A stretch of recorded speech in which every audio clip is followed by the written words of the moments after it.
তো hello guys, আপনাদেরকে আজকে আমি পুতুলের শাড়ি বানানো শেখাবো। তো প্রথমে আপনাদেরকে এমনি একটু ব্লাউজের মতন গলার কাটিং করে নিতে হবে। তো চলো আমি কাটিংটা আগে থেকে করানো সেরে এবার আমি পরাই। পরিয়ে পিছন দিক থেকে গিট বেঁধে দিতে হবে। তো আমি করে দিই।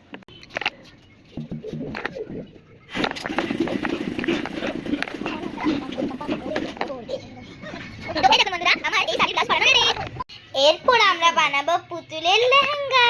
তো চলো শাড়ির মতন লেহেঙ্গা বানাবো। তো চলো, আমি তোমাকে বলতেই ভুলে গেছিলাম। চলো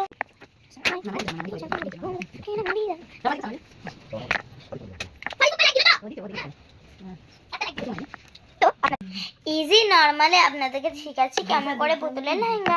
প্লিজ আমার ভিডিওগুলো লাইক দেবেন। তো চলো এবার এর দুপাট্টা বানানো যাক। মানে আপনারা এমনি বড় কাপড় বা কেটে নিতে পারেন। তো চলো আমার পুতুলের ফাইনাল লুক দেখানো যাক। এই দেখুন আমার পুতুলের ফাইনাল লুক।